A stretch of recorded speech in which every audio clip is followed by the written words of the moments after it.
G'day and welcome to Emergency Medicine Topics in One Coffee. I'm Giles, I'm an emergency physician, and today's topic is going to be dislocation of the elbow.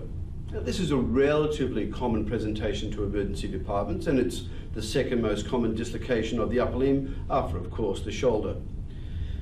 So what happens? Well, it normally occurs when there's a fall on the outstretched arm. The force is transmitted up through the forearm, and the olecranon of the ulna is dislocated posteriorly from the olecranon fossa of the humerus. Now we can see here a video of Rajan Rondo, who's a professional basketballer, dislocating his elbow in 2011.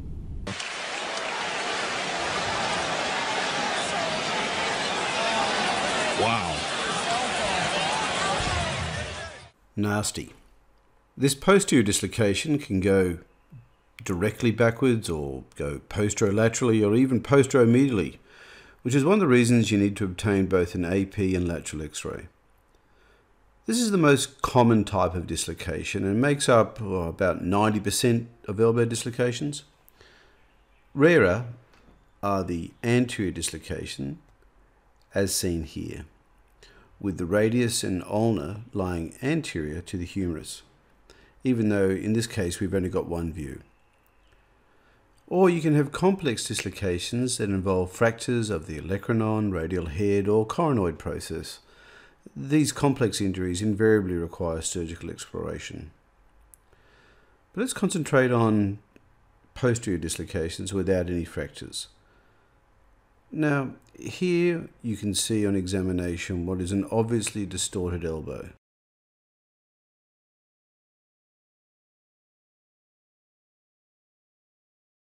It's fairly uncommon to sustain vascular or neurological injury with the dislocation of the elbow, but it's important to test for it and to document it. So for potential vascular injury, say the brachial artery has been involved, then look at the hand. What's the appearance of it compared to the normal side? Is it paler? What about the temperature? Is it cooler on one side compared to the other side? And of course, you can feel for the radial pulse on the affected side and compare it to what the unaffected side's radial pulse in its volume is like. Okay, let's go on briefly to the nerves. If you're looking at the ulnar nerve, you're looking for sensation over the little finger on the palmar side. And for its motor function, can they abduct and adduct their fingers, looking at testing the interosseous muscles? The median nerve, well, for the sensation, again, stay on the palmar side, and can you check the sensation over the index finger? And then from a motor innervation, can they make an OK sign, like that? Finally, for the radial nerve, you have to turn the hand over and check for sensation over the thenar eminence. And then for the motor innervation, can they extend the wrist and extend the fingers? Okay, now for the reduction. Like always, well, this is deep procedural sedation, so you'll need consent from the patient, then look at your space, your staff, and your stuff. Space. Somewhere like a resus room or a dedicated procedure room would work well. Your staff, well, you'll need a doctor dedicated to the airway, someone overviewing the whole procedure, a person to give the sedation drugs, and you'll need 2 people for the reduction. And now the stuff. Well, your airway adjuncts, pre-oxygenation, cardiac monitoring, pulse oximeter, they should be organised by the airway doctor. You'll need a good sized IV attached to a fluid bag, and your intravenous drugs drawn up and of course labelled. The patient will often already have been given some intravenous narcotics, in which case I would simply use propofol titrated to the loss of the patient's speech and eyelash response. Ketamine at a dissociative dose is also a good option. Try and avoid multiple different drugs together, as this is where the complications increase. Now, technically, one person holds the proximal humerus, as seen here, whilst the second person applies traction whilst the arm is flexed. A little bit of supination can help, and you should get a satisfying clunk.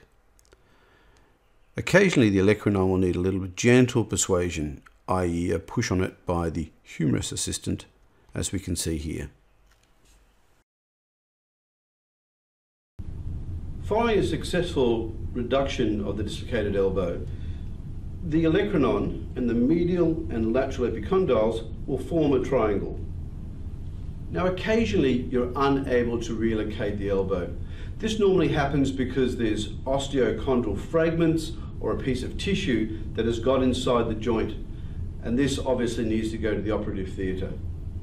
Also, very rarely you'll relocate the joint fine and you'll put it in a sling, but it's just keeps sliding out.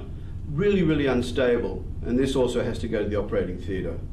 But for most times it'll go back in, and you can place the arm at about 90 degrees in a triangular sling for 5 to 7 days, and then get active range of movement exercises under the care of a physiotherapist.